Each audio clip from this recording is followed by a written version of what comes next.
You saw everything in front of you today: the road, the door handle, the face of the person who spoke to you. It felt complete, a continuous picture of the world delivered in real time, costing you nothing. But the real answer is far stranger. Most of what was in front of you never arrived. Your eyes are not cameras. A camera films. Your brain edits, and it edits aggressively, discarding almost everything before you become aware there was anything to discard. What you call seeing is the summary. So what got cut? Start with the whole. In each of your eyes, there is a spot where the optic nerve, the thick cable carrying signal from eye to brain, punches straight through the back wall. There are no light detectors there. None.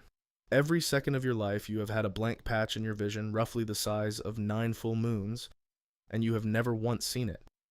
You do not see it because your brain fills it in. It looks at the wallpaper surrounding the hole and paints in more wallpaper. It does not tell you it guessed. That is the entire model sitting right there in the first inch of the system.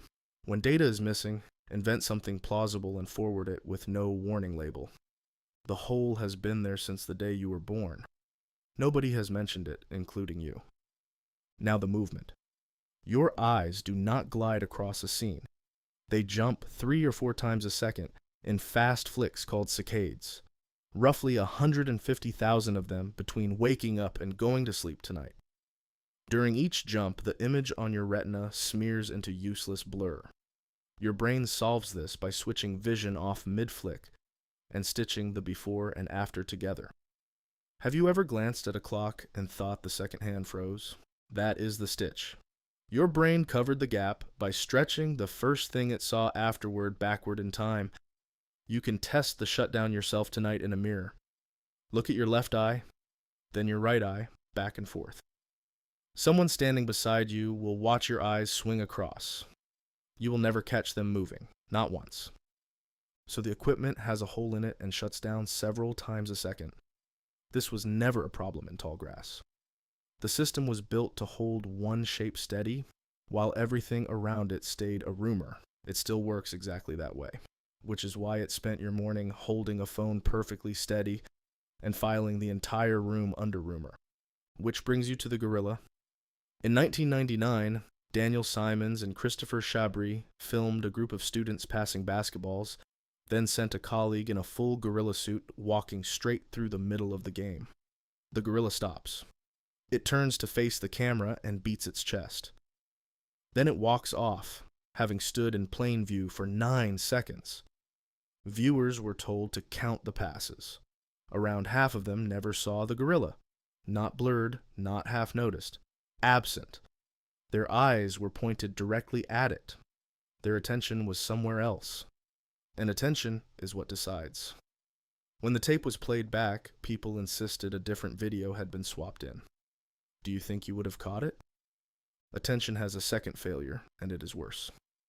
Daniel Levin and Daniel Simons ran a study where a stranger stopped people on a college campus to ask for directions. Mid-conversation, 2 workers carrying a door barged rudely between them.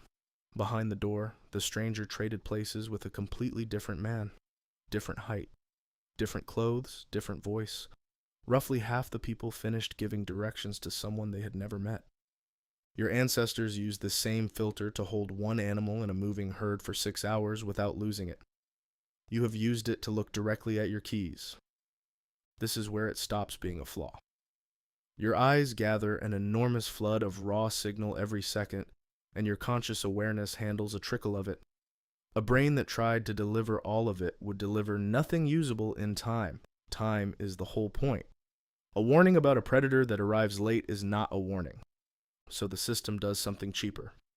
In the 1860s, a physician named Hermann von Helmholtz worked out that seeing is not receiving. He called it unconscious inference, which sounds complicated and means something simple. Your brain runs a constant prediction of what the world probably looks like and sends your eyes out only to check it. Most checks come back fine. Nothing gets reported. You are not watching the world. You are watching a model of the world, updated only when the model turns out to be wrong. That prediction was built for a valley that looked the same every morning for 40,000 years. It now maintains a feed that has changed twice since you started this sentence. So what happens when the model gets good enough that it stops asking? You already know. You have driven a familiar route and arrived with no memory of driving it. You have read half a page and absorbed nothing. You have walked past a friend who cut their hair and felt only a faint sense that something was slightly off. That faint sense is the system quietly telling you a check came back mismatched, and that it has already decided not to trouble you with the details. Every environment you spend real time in slowly hardens into prediction. Your desk, your commute, the walk from the car to the door, and the face across the table at dinner, the one you would swear you know best, and therefore look at least. Here is the uncomfortable part. The better you know something, the less of it you actually see. Familiarity is not closeness. Familiarity is your brain deciding it already has the file and no longer needs to open it, which means the effort has to be deliberate. Attention is not a thing that happens to you. It is a thing you spend, and you have far less of it than the smooth, complete, effortless picture in front of you suggests. That picture was designed to feel effortless. A machine that constantly announced how much it was guessing would be unusable, and so it stays silent, and so you have spent your entire life inside a summary you were never told was a summary. Look up for a moment. Whatever is around you right now is mostly memory, filled in and handed forward. So look at one thing properly, not the room, not the screen. One object you have passed 1,000 times and could not describe under oath. Give it 4 full seconds and watch how much of it arrives that was not there a moment ago because it was there the whole time. You were simply not spending anything on it. You did not see everything in front of you today. The road was a prediction. The door handle was a memory. The face of the person who spoke to you was largely a guess your brain made and never flagged. You saw almost nothing that was in front of you today. You saw only what you were looking for.